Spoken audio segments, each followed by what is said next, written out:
Hello everyone, I'm David Malott, President of Christian Theological Seminary. We are delighted to welcome you to our 5th annual Faith in Action Spring Conference. We're eager for the conversation today so we can all gain new perspectives on how each of us, collectively and individually, can contribute to the effort to disrupt the cycle of poverty and overcome systemic injustice. The Faith in Action Project seeks to inspire communities of faith, Christian, Jewish, Muslim, and others, to connect with nonprofits in collaborative efforts to provide charity and deliver justice. It is our belief that today's conversation can help your organization be more responsive, strategic, and intentional with resources, approaches, and programs. As we work together to better understand the critical challenges that need to be addressed, our efforts to reduce poverty will be stronger. Join us now as we have the unique opportunity to honor some of our residents who have faced poverty and have offered to serve as witnesses to their journeys. Let us listen with open hearts and minds as we hear from national innovator Ms. Nisha Patel, who has worked with many communities to remove barriers that limit equitable opportunities for all. We thank our partners, Lumina Foundation and the Mike and Sue Smith Family Fund, for their perseverance in the fight against poverty and their generous support of this work of Christian Theological Seminary. Now, at this time, I would like to welcome Indianapolis business and civic leader and CTS trustee, Mr. Rodney Burns.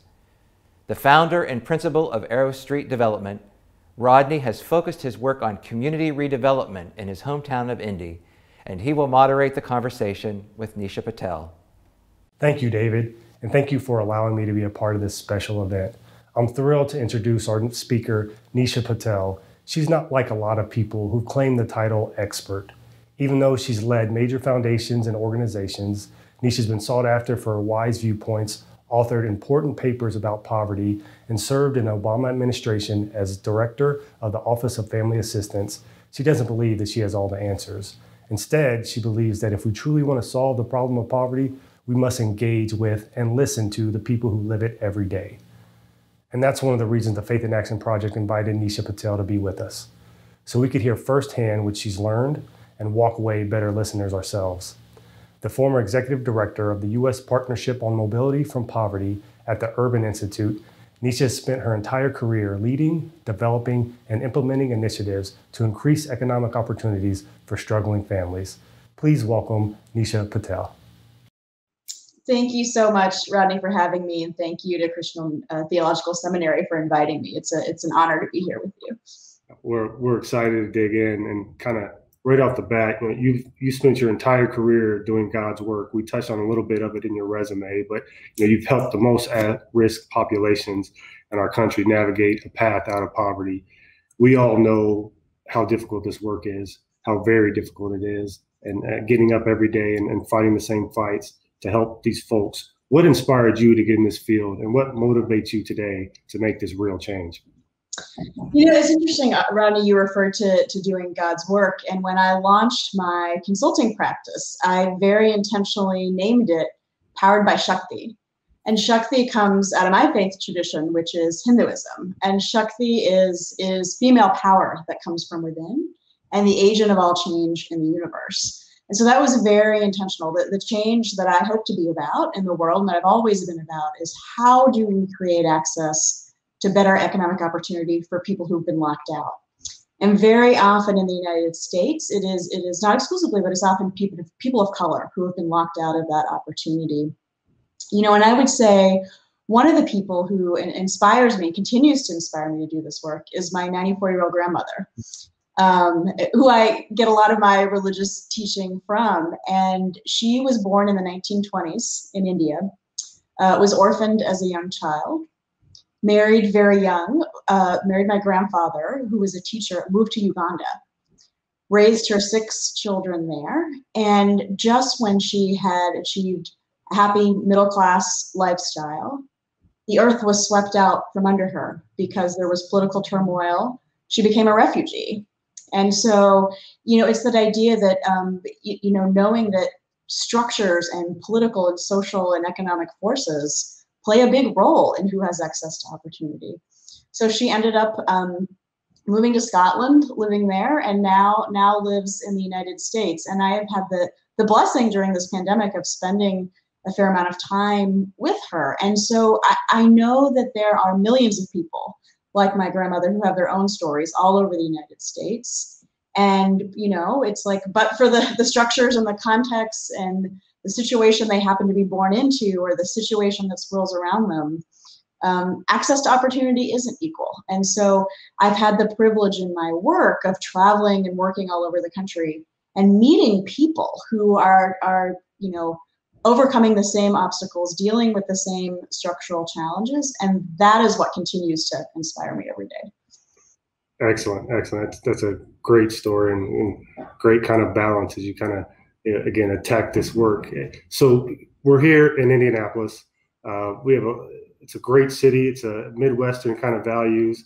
I guess you would say slow paced compared to DC or New York. But, you know, as a community, we've come together to tackle some big issues over, you know, the last 50 years. We've had great mayors and a great business community and a great faith community that's come together to, you know, do some extraordinary events. But one thing we just haven't figured out yet is our poverty issue. We're still in the bottom third of all major cities around the country, from nearly all metrics of poverty, including childhood poverty. But we're here, this business community, the faith community, and other leaders are here to kind of put that same Hoosier hospitality mentality together to kind of tackle this issue, because we're only as good as our least citizens. And, you know, when we caught up a few weeks ago, I was surprised to learn that around poverty, you've interacted with a few groups, you know, from Indianapolis, including some of the stuff at the community foundations and what they're doing. Did you have a sense of, we gotten on the radar nationally as far as some of our efforts, and how can we continue to raise the bar with our approach to this critical issue? You know, I would say it's been wonderful, a wonderful opportunity for me to learn about some of the great work that's happening in Indianapolis and in your community. And I would say it's not on the radar enough, as is often the case in national conversations about innovation. You know, there is this stereotype, which just isn't true, that innovation somehow only happens on the coasts. And I know for a fact, having spent time in almost every state and many, many different kinds of communities across the country, innovation happens everywhere. There are creative people everywhere. And particularly, I think, in under-resourced communities, they shouldn't continue to be under-resourced, but often it's that, you know, necessity is the mother of invention, right? There is wonderful work happening all over the country. And I think in terms of raising the bar, it goes to something that you said in your introduction, which is that when I say we as a field, whether that is philanthropy, policymakers, the business community, the faith community, in crafting solutions, you know, typically we go to sort of what we think of traditional experts, right? People will call me a lot, and I'm happy to share what I have learned and what I know from over my years of work. But often enough, we don't start with people experiencing poverty themselves, and that's kind of wacky if you think about it, right? There is no private sector company that would develop a product and just roll it out without first testing it with the consumers for whom it was intended.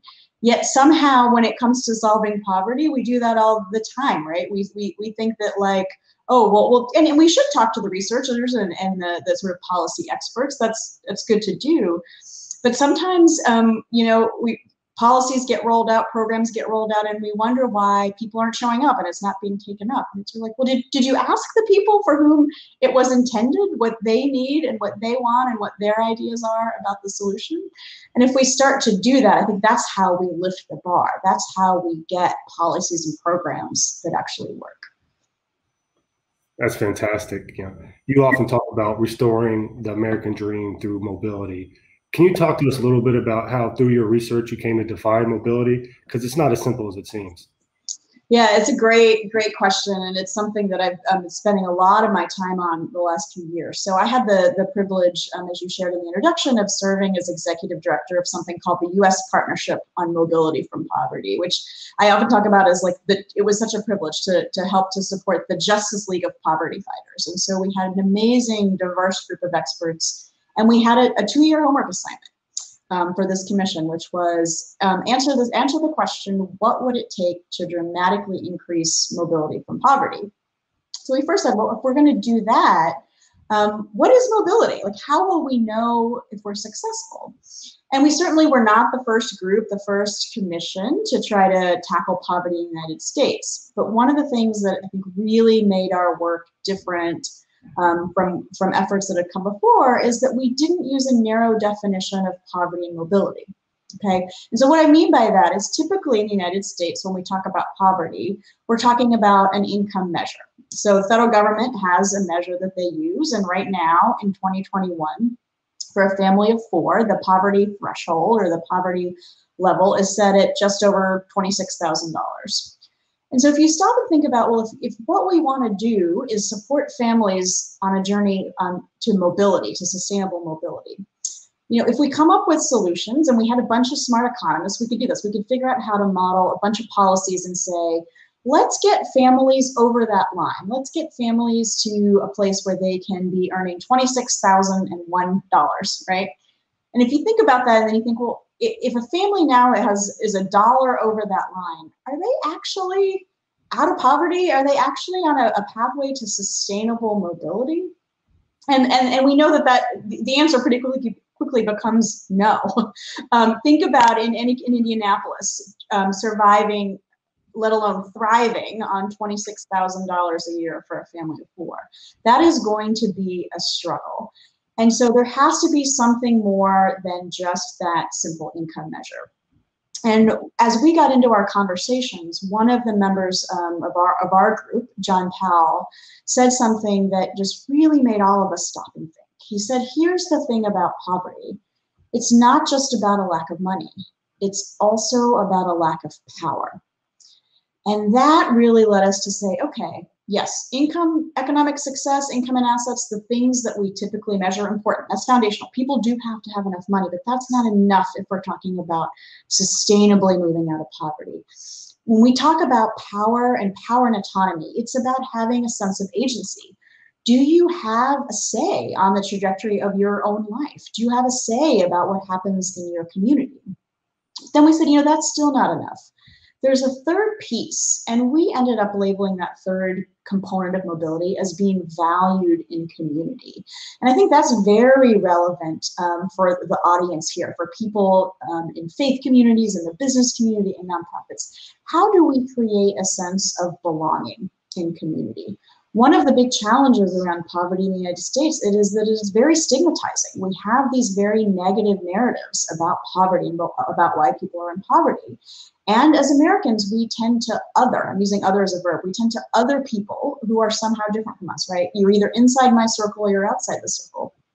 And what we really need, and what would help us get a lot further in terms of sustainable mobility, is creating a sense of belonging. So some sociologists will talk about this as social capital or social networks, but it is part of the structure that helps sustain all of us, right? No matter who we are or what our level of income.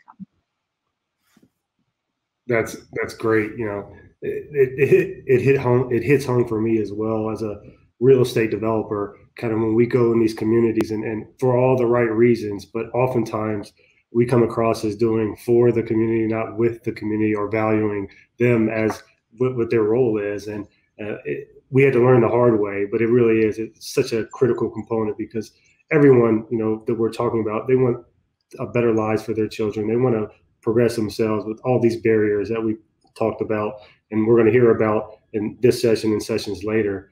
You know, that makes sense, kind of how you guys came to that, the definition of mobility. So how do we tackle it? What's next? What can we do to really tackle this issue and kind of execute on, you know, your guys' ideas and your big thoughts?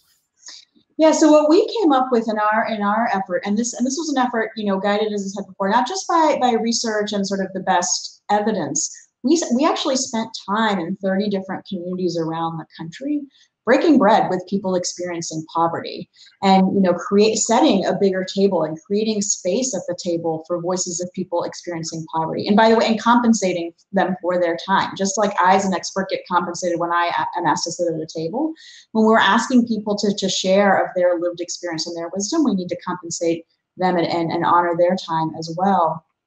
And through that process, in addition to that definition of mobility, what became pretty clear is that, it's as much as we'd all love to have, one singular answer, here's the solution, here's the magic pill that's going to solve poverty, there isn't one. And what we came up with was really 5 big mutually reinforcing strategies. And to shorthand them, and I'm happy to share a little bit about each of them, we said, there are really 5 things that we need to focus on collectively. And that is narrative, jobs, place, people, and data. And so what do we mean by each of those? So the reason we led with narrative, it goes back to what I was saying before about poverty being so stigmatizing, the way we often Americans think and talk about poverty. It is as though there's something wrong with a person, as opposed to recognizing the structure and the contexts that keep people trapped in poverty. And so we said one of the most important things we need to do is change the narrative around how we talk about poverty and about people experiencing poverty. And why is that so important? It's important because narratives you can think of as the overarching story or the big story, right? They are the context for everything. They are the stories that we tell ourselves as people to make sense of the world. And often that does come out of our faith traditions, our communities, our families. So if we believe that people are living in poverty because it's their own fault, because they made a series of bad decisions, that will lead us down the road on one set of strategies. But if we recognize the structural forces that are keeping people in poverty, right? We have had public policies in this country that have discriminated against people, particularly based on race, in terms of access to affordable, high quality housing, and Rodney, you know about this from the work that you do in real estate development, right? People have not had the equal access to good jobs and to good schools and to safe neighborhoods. And so we've got to recognize those structures. We've got people who are working very hard, but not being paid a fair wage for their labor. People can be working full-time at minimum wage in this country and still not be able to afford housing and afford childcare. And that's not just down to one person, right? These are structural issues that impact lots of people. So we need to shift narratives to recognize structural issues before we can get to the kinds of solutions that will really work.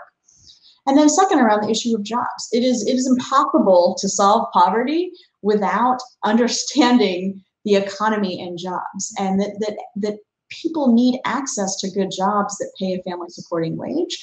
And in a context like the one we're living in, and in this pandemic in particular, or in communities where there aren't, everyone doesn't have access to that type of job or isn't able to because of structural issues or particular obstacles they may experience in work full time. We need other ways to provide income support to families, and particularly to families with children. And then the third piece around place. We know that right now, zip code matters a lot. We have large data sets that now tell us that the zip code that you're born into, which you have no choice in, right? That zip code can have a profound impact on your outcomes later in life. And so we need strategies to ensure that every neighborhood can be a neighborhood where children and where families can thrive, where there is access to those good jobs and good schools and transportation routes. And other amenities, right, that make for a life, playground, parks, the arts, and then people. And this again goes back to this idea of centering families and people in the programs and policies that we develop. We have billions of dollars that are deployed across the country, public resources, philanthropic resources, private sector resources, that are geared at, on their surface at helping families move out of poverty. But often they fail to center families. They fail to deliver those services and those supports in a way that offers people dignity, respect, agency, and autonomy. And so we really need to center families who are experiencing poverty, who've experienced poverty, as the designers of those programs, right? To help figure out what should the program look like? What should the policies look like? What are the goals that families have? And then the fifth and final piece is data. If narrative is overarching, data really undergirds all of the strategies and solutions that we need to put forward. And so why is that? So, similar to having billions of dollars deployed on programs, we have billions and billions of data points. We have tons of data that nonprofit organizations, government agencies are collecting. But rarely are those data matched across systems in a way that we can start to understand the interaction across programs, and that we can make the outcomes of those programs transparent, not just transparent to the program developers and the policymakers, but to families, right? So that those data can empower families to make choices about the programs that they decide to enroll in on their journey out of poverty. How do we know that the programs are effective? How does the program that's providing job training interact with the program that's providing childcare and early education, the program that's providing housing? And some of those programs might actually be serving some of the same families, or maybe they're not reaching all the families that they could be reaching because those data systems aren't connected. That's fantastic. Kind of on that point about data, over the last 2 decades, I've read a number of academic research papers that are 2 or 3 inches thick, hundreds of pages with a lot of numbers, a lot of data that is useful, but it's very difficult for me to kind of work my way through. Your approach seems like an answer to that. And my guess is that the philanthropic community, the foundations of the world, will react to that kind of data as well. What's your take there? Yeah, I think that that's right, and it's important for the investors in these programs, public and private to have data, but it's equally important to place those data in the hands of families, and to your point, in a way that's usable. I mean, seriously, like it's wonderful that there are researchers that can produce 200-page reports, but is that usable data? And I think about where we are in 2021, right? Most of us, probably most people listening to our conversation, have a smartphone in their pocket or in their purse. And think about the power of that data, the apps that we have that you can order your groceries, find a job, find an apartment, search for a new home. What if the data were matched in a way that were usable to families with low income that are seeking resources? So think about an app like Zillow or Redfin. Right, most of us are familiar with those apps. If you're looking to buy a home or rent an apartment, probably pull that phone out of your pocket, or you're curious, did the value of your home go up? What's going on in your neighborhood, right? And I realize I'm talking to real estate developers, so you probably have commercial apps for this too. But what if an app like that had data for a family that's receiving a rental voucher to help afford their housing costs? What if data were matched in a way where they could go into an app and they could look at it and say, well, I'd like to find an apartment or a home to rent for myself and my children that is in a neighborhood that has good schools, that is on good public transportation routes, is in a community that has access to good jobs, that has parks and playgrounds and libraries that are accessible. Those are all data that exist in different systems. But imagine being able, the time that it would save and the efficiency that would come with that and the good that would come from that. But right now, that doesn't exist in one place. Sure, you can go to one app and see where there's an apartment that maybe you can afford and you can use your voucher, but that's not going to tell you, well, is there high quality early childhood in that neighborhood? So there's a place for my child to go while I'm at work. Is there a way for me to get to work because I don't have a car right now? Is there a bus route that will take me directly from where I live to where the jobs are in my community? You're preaching to the choir. Speaking of preaching, your first point was around changing the narrative. How can our faith community help in this and that specific item as far as attacking changing the narrative? That's such a great question, and I think the faith community has a really important role to play because I sort of referenced this before. Where do our ideas about poverty come from? Very often it is from our faith traditions, right? Why do we have poverty? Why does poverty exist? And I think that the faith community can have a huge influence in lifting up to members of your community or your congregation these structural forces that are keeping families trapped in poverty, and understanding that we all have a voice in our communities to advocate for different kinds of policies. So, who is making the decisions in your community about funding that's going to affordable housing, funding that's going to provide skills training, funding that's going to provide access to high quality early care and education in your community? And one of the things I think is most powerful about the faith community that virtually no other sector has I'll just say is the moral authority, the authority to be able to say, we need to do these things because they're the right thing to do for our community. We have beliefs that everyone deserves to thrive in our community. And in order to do that, we need different kinds of public policy. We need different priorities on how our public dollars are spent. Maybe we need different priorities on how some of our philanthropic and charitable dollars are spent too. But to be that voice and to influence others, I think is an incredibly important and powerful role. That's great. That's fantastic. Any examples that you've come across, in the recent years that kind of are effective, that whether it's scale or not, because this is, it is a local issue. Every community is different. But is there anything that you've seen that you can talk a little bit about that maybe we can copy here in Indianapolis? One of the things I've seen at the federal level, we're in an interesting time now because I feel like the context is shifting. So many of us have been through this pandemic, and many even middle-income families that never had to seek support, for food or for, because they're unemployed, have had to seek that support. And I think it's created a greater sense of empathy and understanding of some of the structural challenges. But every few years there will be at the federal level attempts to cut back on safety net programs. Food and nutrition programs, for example, school meals, SNAP, formerly known as food stamps.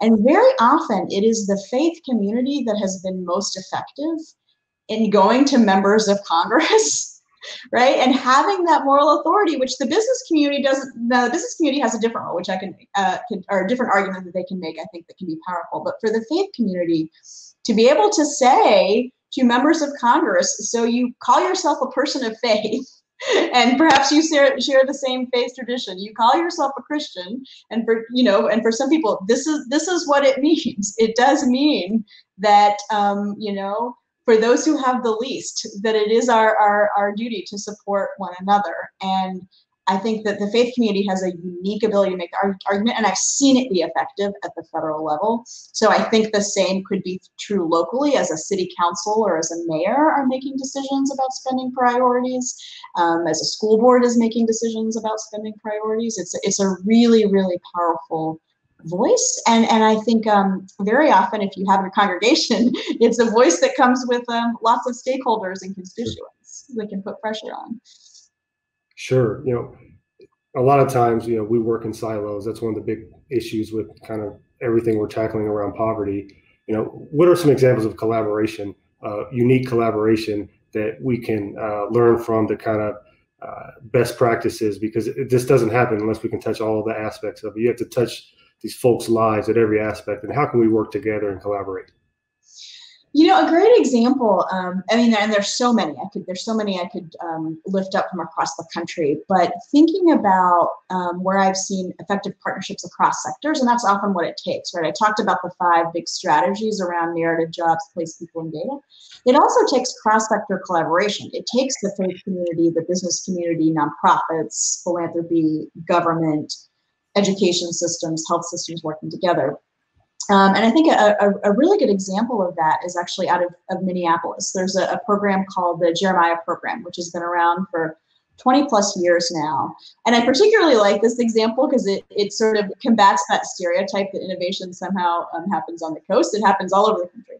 So about 20 plus years ago in Minnesota, in Minneapolis, as in many communities, community members were looking at who is most likely to be in poverty in our community. And not surprisingly, because it's true in many communities, they found that single mothers and their children were one of the populations most likely to be experiencing poverty. So they said, if we want to actually move the needle on poverty, we need to focus resources on these families. And so what could that look like? What would be effective? And it was actually a Catholic priest, Father Michael O'Connell, and partners who developed this program. And it was a partnership with the faith community, the business community, and you'll appreciate this, Rodney, actually some housing and real estate developers. And they said, if we're going to create a program that addresses the multiple structural challenges, we need to have different elements. So affordable housing is an issue. And so through donated land, they were able to develop a housing campus for single mothers and their children. bring in early childhood and community college partners, understanding that high quality early childhood education is one of the strategies that makes the biggest long-term difference in children who are born into poverty into their later life outcomes. And so they have housing campus where they provide high quality birth to 5 early childhood services, safe, affordable, high quality housing for families, and then access to post-secondary education for the mothers that are in the program. They're all enrolled either in a community college or a 4-year college in career track education for high demand jobs in their community. But to make that happen, right, it took collaboration among all of these partners. And now, under the leadership of their new executive director, Chastity Lord, they're even pushing further on the issue of narrative and really bending toward a social justice orientation that centers the mothers and uses their voices, really centering their voices and using their voices to lead around some of the narrative change and the advocacy work that needs to happen to shift policy. And what I love is this is a program that started in the heartland and now has been replicated in several different communities around the country. So started in Minneapolis, replicated in St. Paul and Fargo, in Austin, Texas, and now in Brooklyn, in New York, and in Boston. So I love that. I love this idea of an innovation starting in the middle of the country and spreading to the coasts. I think we need more of that. And I think Indianapolis could be a great place to seed some of these kinds of ideas as well. We agree.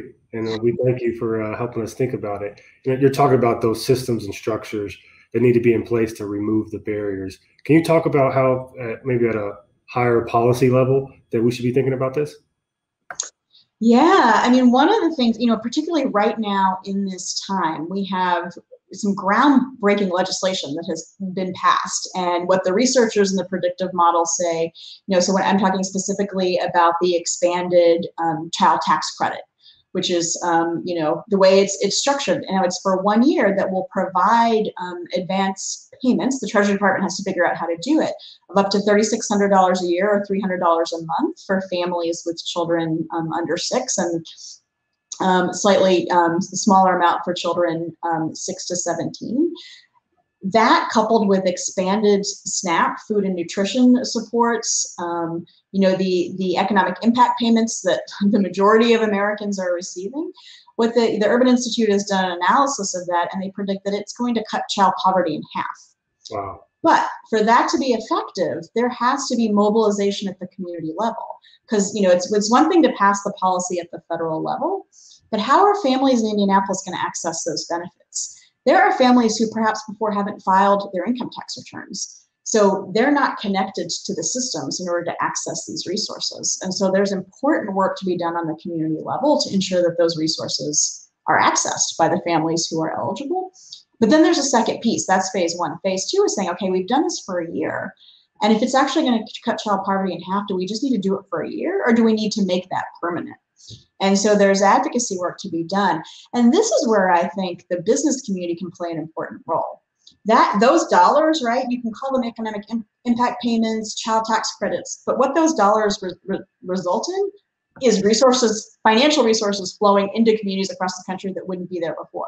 And guess where do those resources get spent? They get spent at local businesses, right?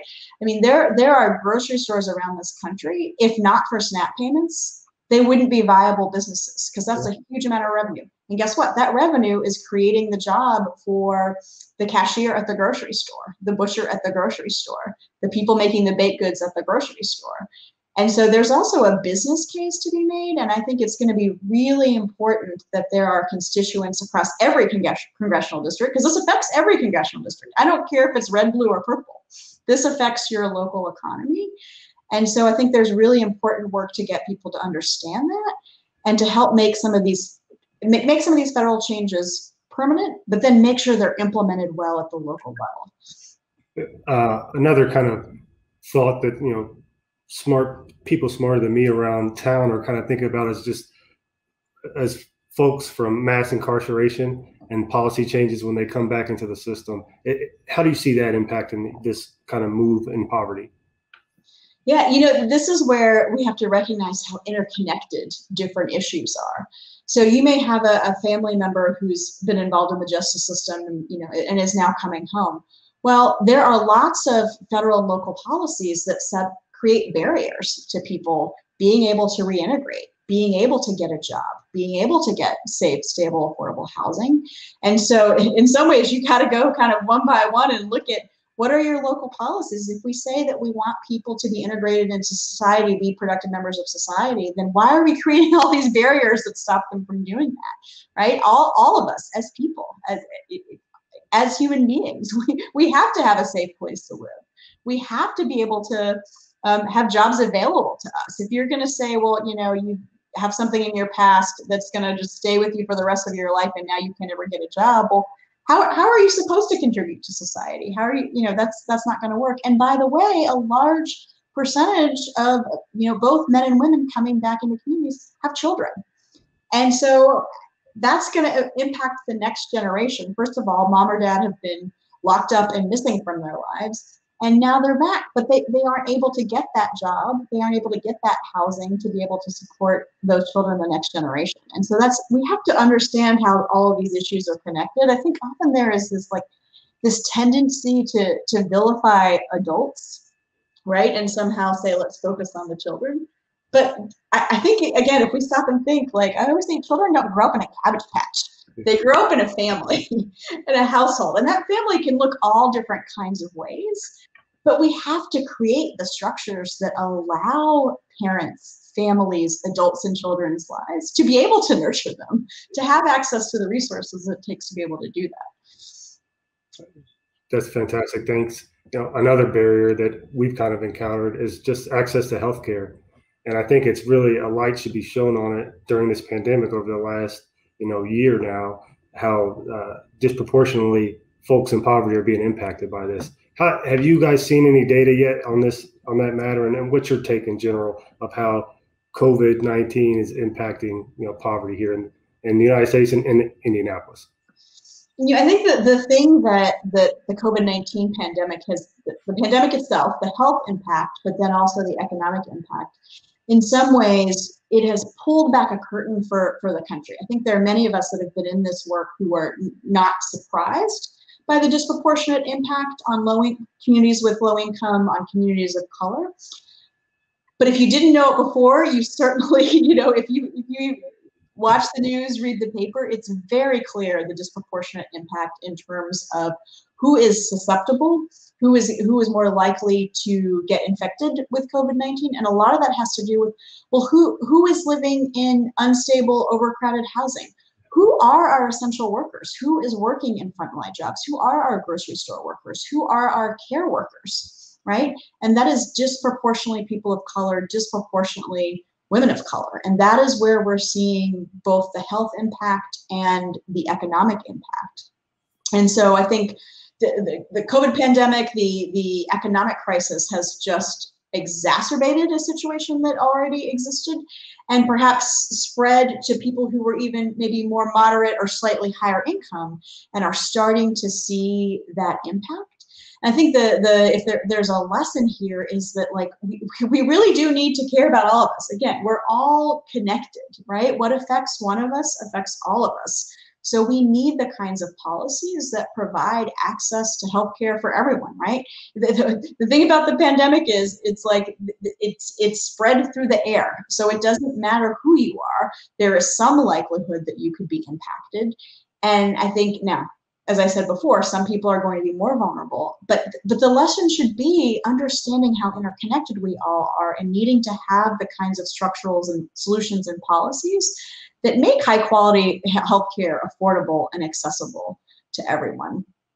I'd say maybe a bright spot, if there are any in the pandemic, is how quickly so many systems pivoted in ways that perhaps they wouldn't had there not been a crisis. So things like telehealth and telemedicine, for folks that had access to the technology, made those services more accessible in a way that they haven't been before. And so I think there's some important lessons that perhaps we can take into recovery and post-pandemic to say, particularly around mental health, right? People being able to access services, access mental health therapists from their home. And I think that particularly becomes important for families who may have children, and you might ordinarily have to miss an appointment because you have a sick child, or your car breaks down, or your ride or your transportation falls through.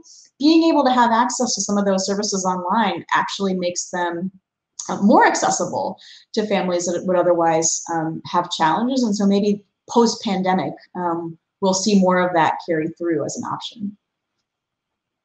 Sure. At CTS, mental health aspect is an important part of how we serve and how we operate. We understand completely the importance there. You have a captivated audience here. We're ready to jump. What's one thing that you would piece of advice or direction you give the folks from the faith community, the business community, and the public sector that can start to move this needle, because it doesn't happen very quickly? Yeah, I would say each of those sectors one of the things they have in common is they very often set or create tables.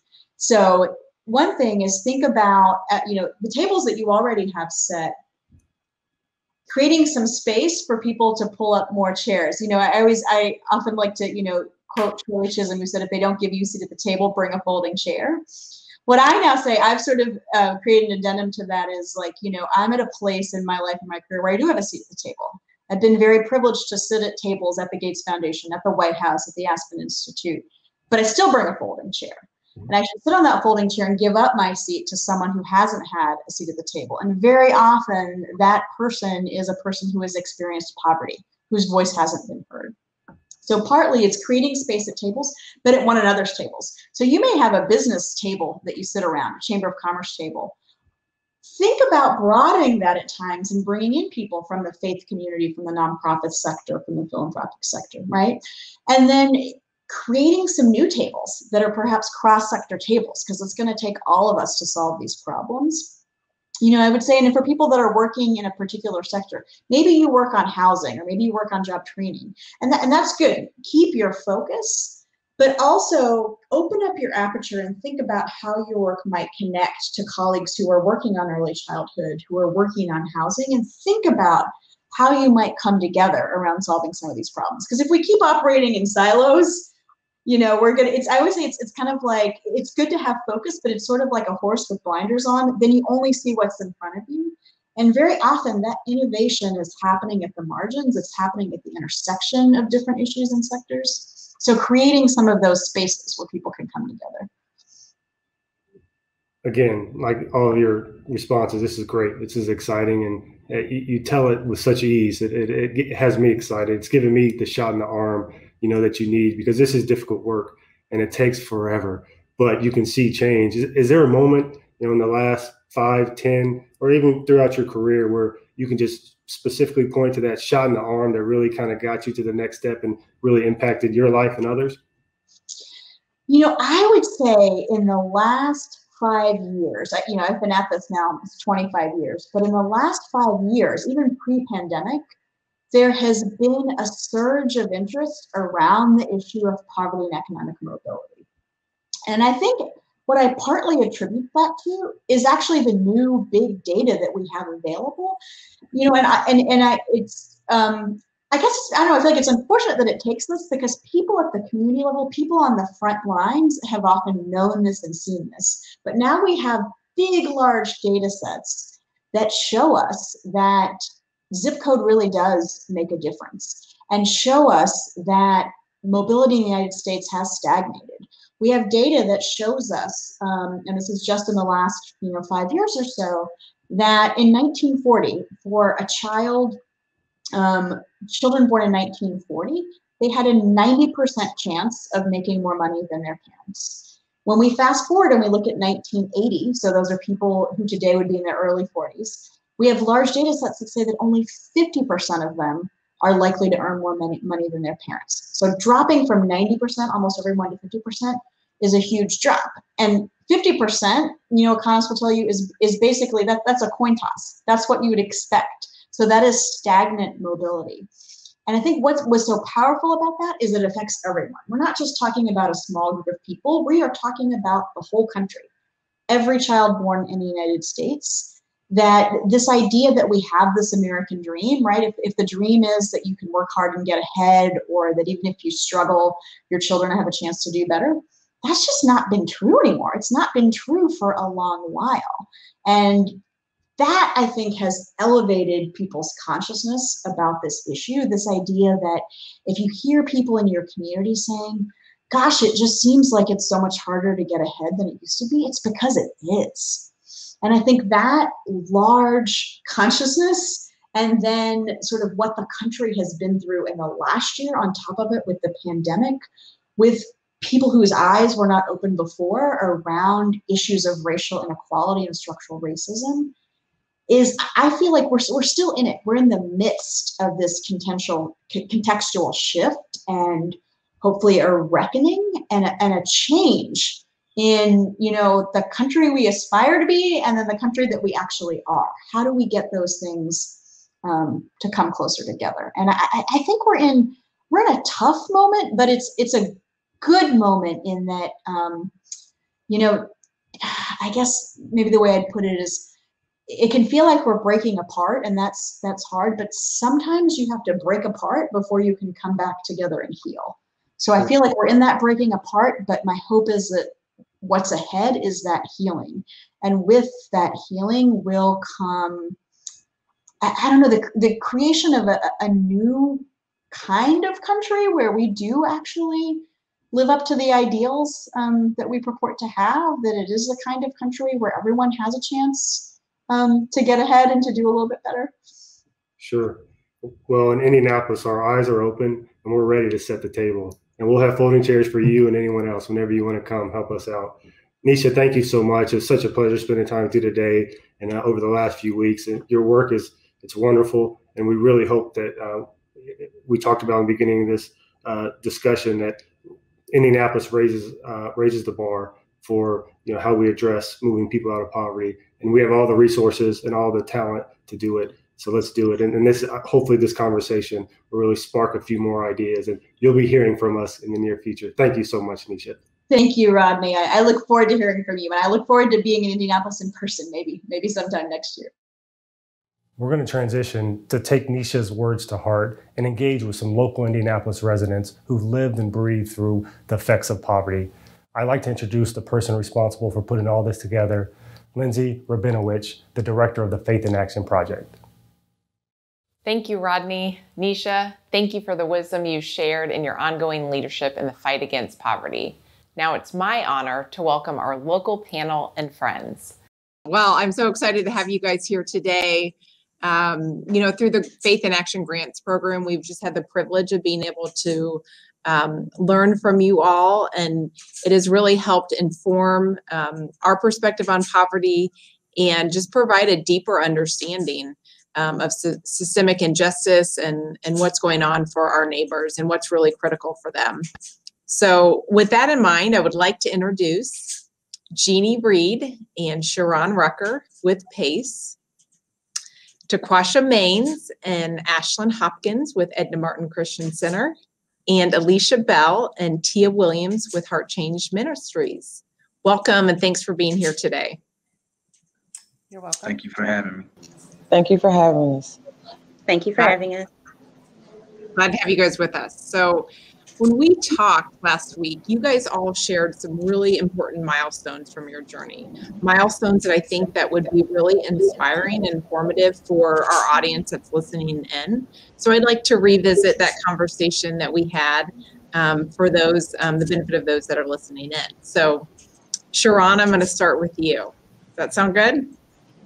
Sounds great. All right. When we talked, you shared there were several barriers that you faced when you came out of prison, and you were trying to look for employment. Will you tell us about some of those? Absolutely. Well, the list is really so extensive, you know, it would take probably several days and weeks to really get a deep dive off into it. But some of the main barriers to reentry were employment and housing. And once we identify those barriers, it's not only enough to identify those, we must also take a deeper dive and look into who created some of those barriers and why it's met with so much resistance. Let me paint the picture. It's kind of like this: when you get out of prison, you're given two lists. The first list of a list of things that you have to do, and then the second list is a list of financial obligations that you are responsible for. And those are like court costs, restitution, drug screening fees. You might have child support. You might be placed on house arrest. So that right there is a barrier in and of itself.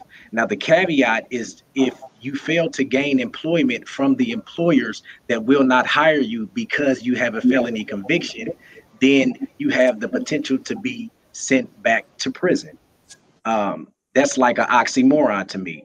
And then because you can't find a job from the people who won't employ you because of your felony conviction, people turn to other things, and they may have positive drug screens and things like that.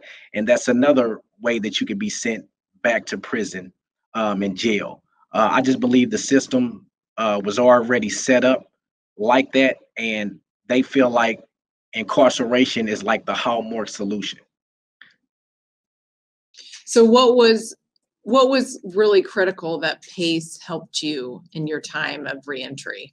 The fundamentals is what PACE really helped me with as it pertains to getting IDs, valid license, health insurance, maybe some SNAP benefits if you qualify for things like that. Just really building a foundation, helping you understand how to open up a checkings or a savings account, teaching you interviewing skills, how to answer these questions that will be thrown at you. Just building a foundation, and the fundamentals is what's key. And that's what I received from PACE that really helped me on my journey. Well, I know PACE is a special place and does a lot to really help you holistically in your reentry. And we'll come back to some of the things that you had shared. Jeannie, you mentioned similar barriers that you faced when you were coming out of prison. Specifically, addiction was one that really was holding you back. Can you tell us what was most critical for you in your reentry and recovery period? Absolutely, Lindsay. So I am a person who has justice involvement, and I am also a person living in recovery. When I came home from prison, I knew I wanted something different. It was that time that the light bulb came on. I did not want to live the way that I had been living in any longer, and I had no idea even how to do that. I was released on Thursday. I was at PACE's doors on Monday, and that number that they give you while you're incarcerated, mine happened to be 247-748, no longer existed when I walked into these doors. There's people here with open arms, and they treated me like a human being, a person. They treated me like Jeannie. They were able to give me a voice saying, "Hey, I need help and I don't know where to go." And they said, "Come on in. We'll help you find what you need." They sat down with me, said, "What is it that you want?" I said, "I want to live. I don't want to live with addiction. I want to continue my recovery path." So the people here, which I call family, led me that way. They were able to help me find better safe housing as far as recovery housing goes. I was able to get into a relapse prevention women's group, which was so supportive. And still to this day, I attend that group, and I have been with that group for 2 years. Now, not only was a member, but I helped facilitate the group. That was one of the major foundations of my recovery. I do other things outside, but women's group was so very vital to me. They also they supported me on my path. I was able to come into a safe place and just open up, and I had a lot of issues with trusting people. And I was able to trust these people who didn't know me and I didn't know them, but we began to get to know each other. They gave me a place to be heard and to speak. And I mean, it was the first time in so many years that I genuinely felt wanted, accepted, heard, and honestly loved. They helped me find my voice, and they kicked down some of those barriers when I didn't have the strength to kick. And they showed me how to tie up my boots and start kicking my own doors. And how critical that is. I mean, for all of us, right? Right. Tia and Alicia, seems very similar to our conversation, just how you guys shared the support that you received with Heart Change and how amazing that has been for both of you in your journey. Tia, would you start and just share a little bit about your experience with Heart Change and what has been so impactful for you? My journey with Heart Change started, I would say, in 2014.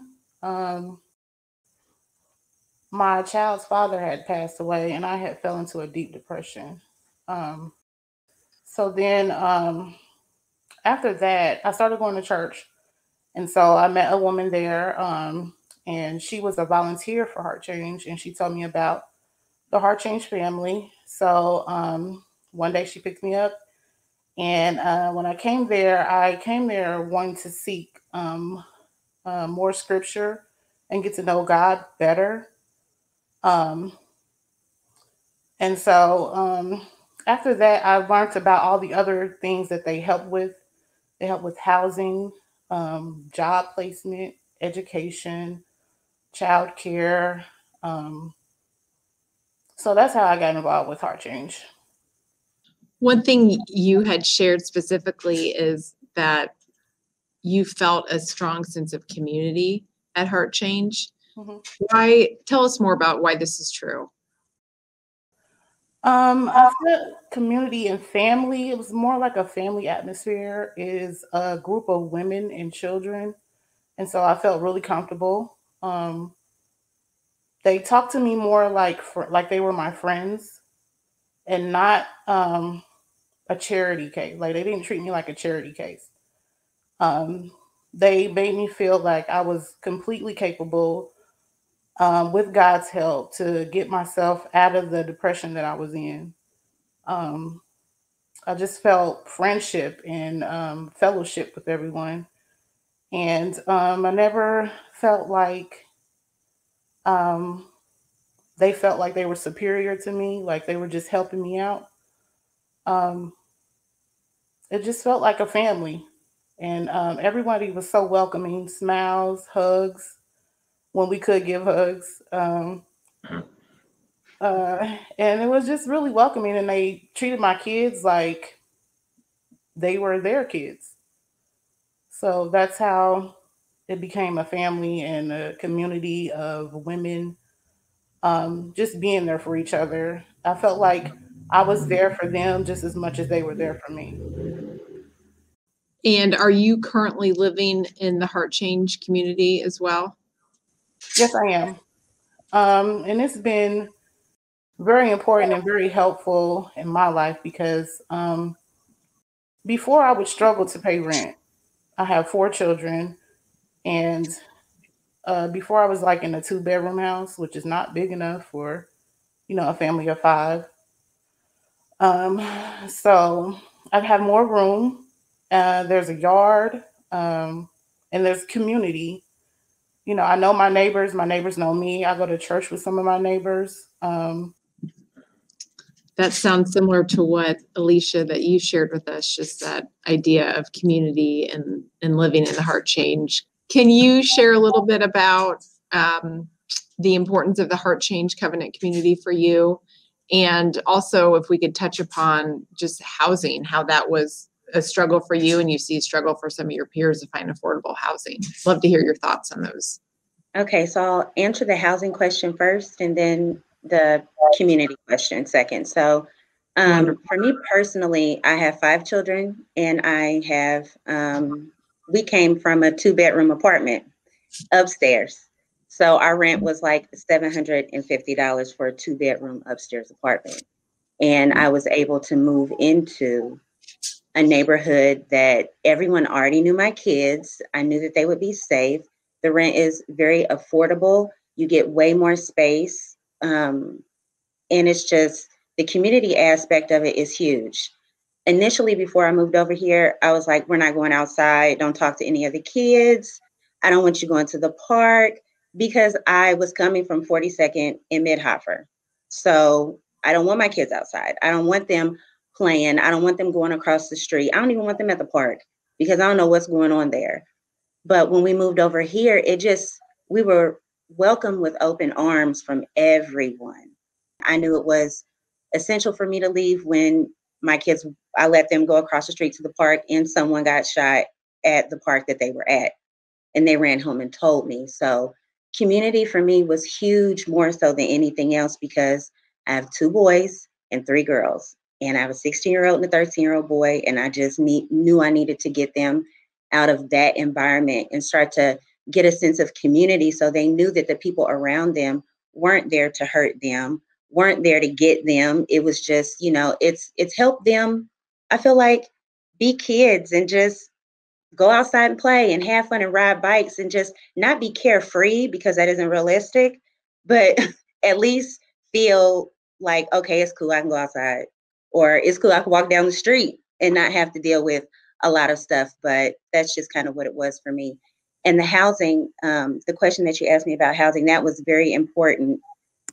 Besides the community aspect of it, when I first started Heart Change, I was not a believer at all. I did know about God and Jesus, but one of the biggest issues I had is, once God had changed my life and impacted and touched all 5 of my children, we still got to go back to the same neighborhood and the same environment.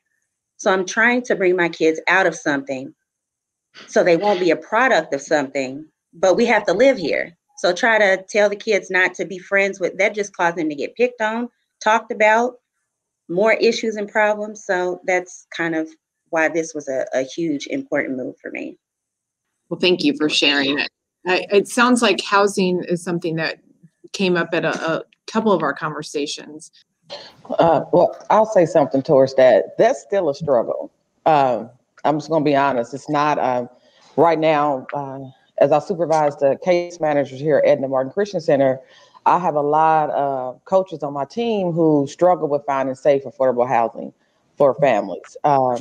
But the good thing about it is that we, through partnership, we are, connecting with landlords, trying to figure out ways to be more creative and actually get the landlords or private landlords to buy into our mission and what we're doing to help these families. Because some of them come with, even if we was able to find safe and affordable housing that's really nice, so enough rooms and things of that nature, it's still based on it. Sometimes they have, evictions, just maybe not enough income. They would like have a job, haven't been in a job long enough to produce the income. So it's like we're looking for private owners and real estate properties that can say, hey, you know what, we'll take you guys, we'll give you a chance, we'll give these families a chance, because it's still a struggle.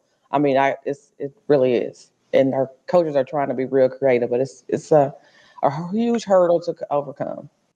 Just like was said before. All right, so how would you be able to keep that housing if we were able to pull back once we got you in there? Okay, you didn't have a job.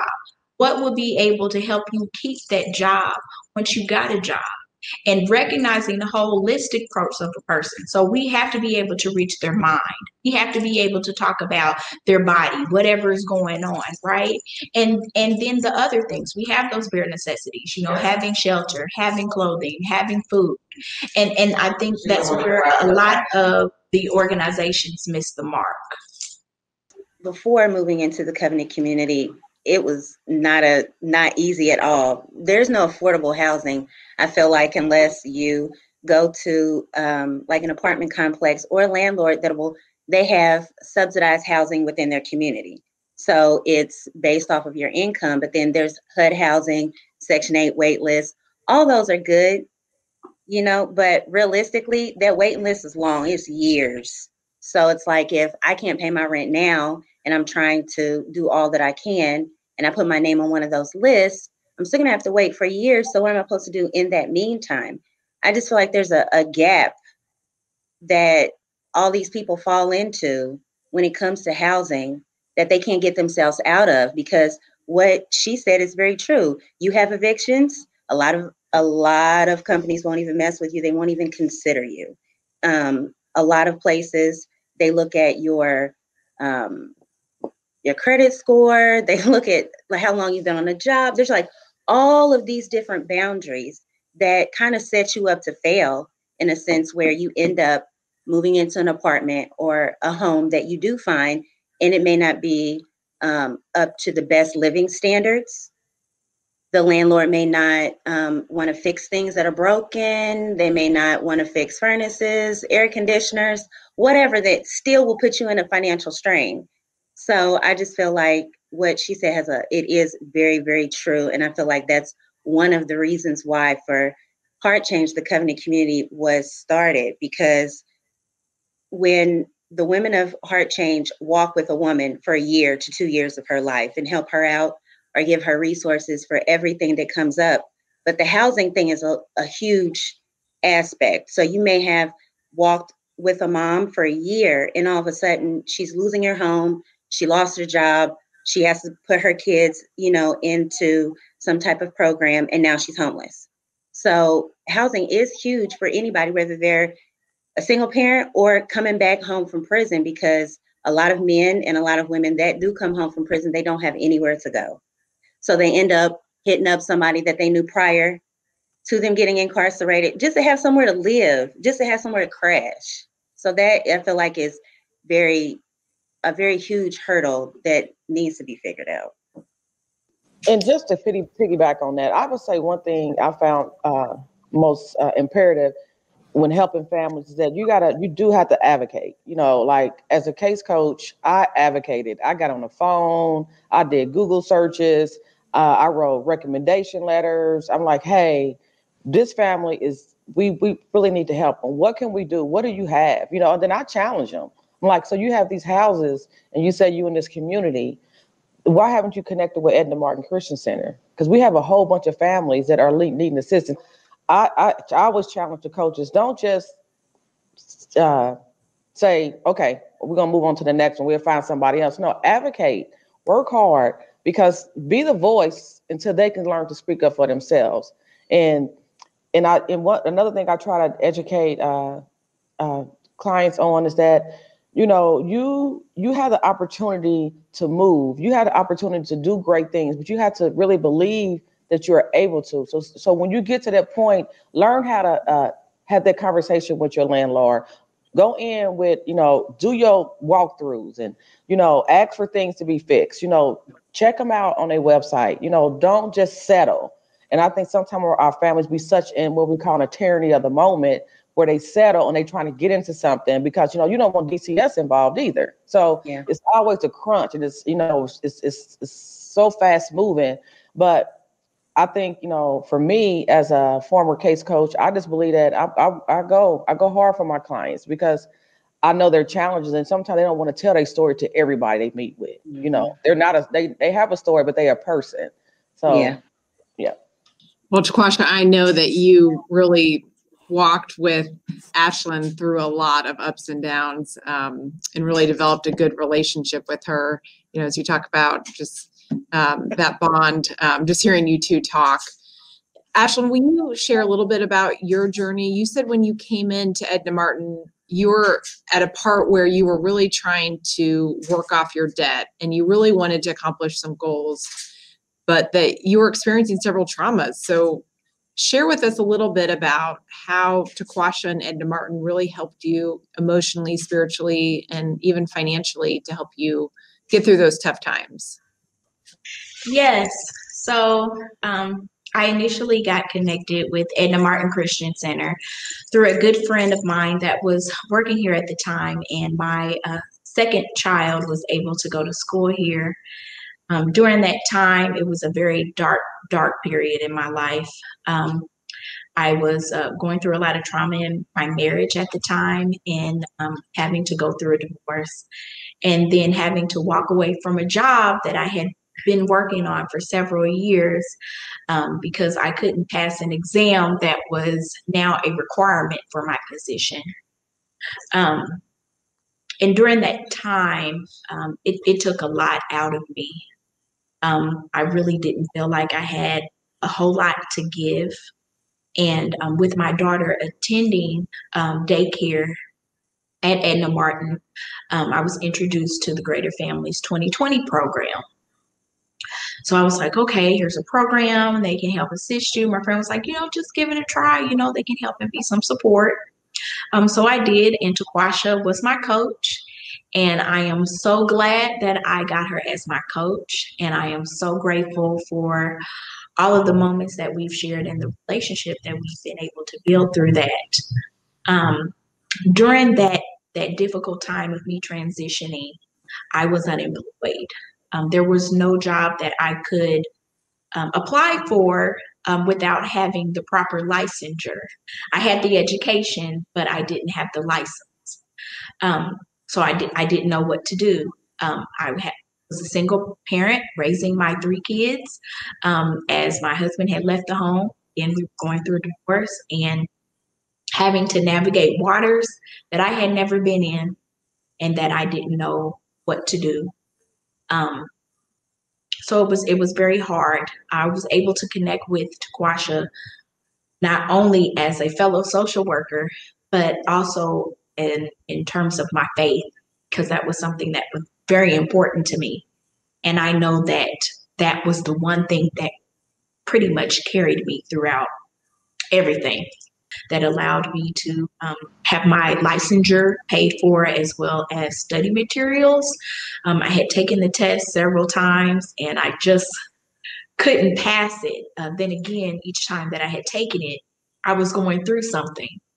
And it wasn't until I was basically stripped of everything and really had to put my focus back on God and really hone in on what was important.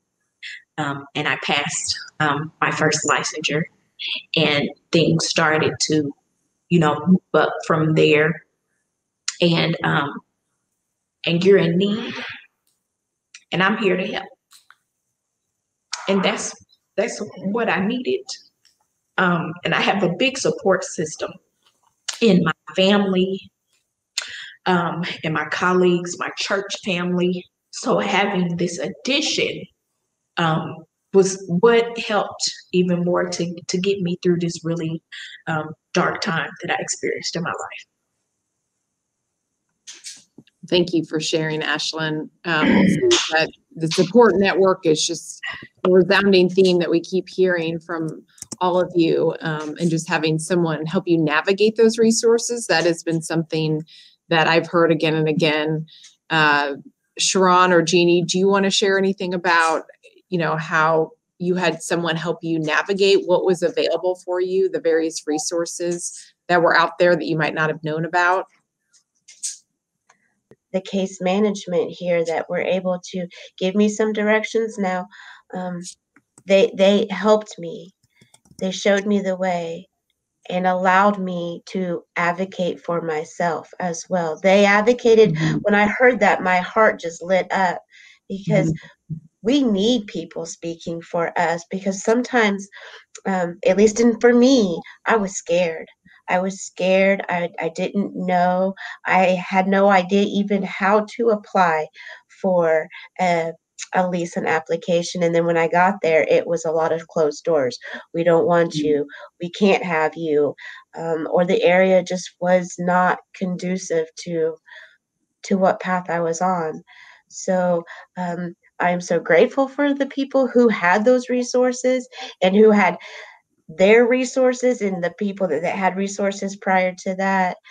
I'm grateful for that. But it was such a hard struggle.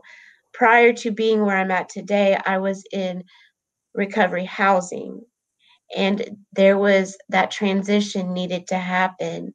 And if I didn't have support of a team, a family, I don't think I would have been able to successfully transition from communicable living to where I'm at on my own. I had lost a lot of basic skills as far as paying the bills on time. I never had the money to even pay bills, so it it is a barrier. It's a barrier for so many people, not only in criminal justice involvement, but poverty, substance use, single family homes.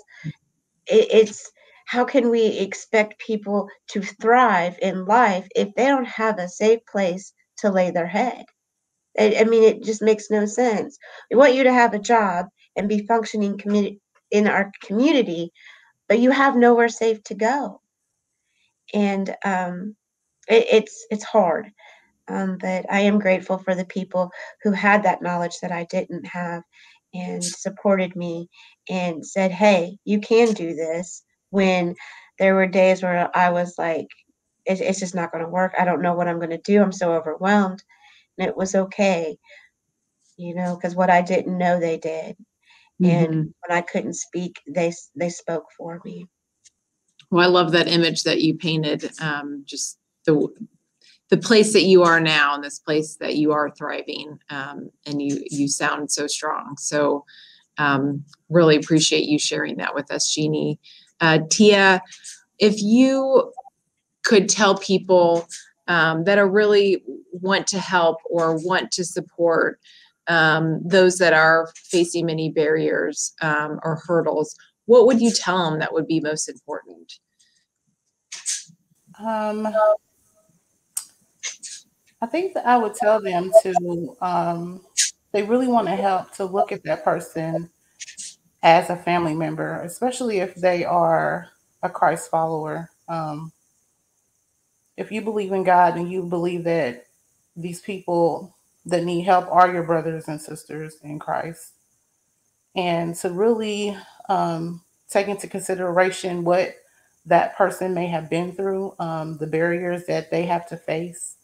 I know a lot of people that volunteer and help, they don't know, but maybe you should do some research about what, growing up in poverty, having a criminal history, maybe being a victim of some kind of childhood abuse, what those type of things could lead to as far as when they grow up, how they're not functioning, how, they just have they may have strongholds on their life. They may not trust people. So you have to build that trust. And just try to be as open-minded and understanding as you possibly can. And give the grace of God that God gives everyone. Grace and compassion are wonderful things as we're working with really anyone, but especially anyone who's experienced some significant hurdles in their life and struggles. So I appreciate your candor and your willingness to be with us today. So thank you. Well, you all shared some really important things about what is missing and what's been really critical, and those important things about housing and support network and relationships is really valuable for our audience to hear today. And I'm honored that you took the time to spend with us and that you were honest and open, and really thank you for your bravery and willing to show up today, and all that you are doing right now in the community to help your peers get to a place where they are thriving. So thank you again for your time, and look forward to seeing you in the near future. Thank you. Thank you. Thanks, everyone. Thank you. On behalf of Christian Theological Seminary, thank you for being with us today.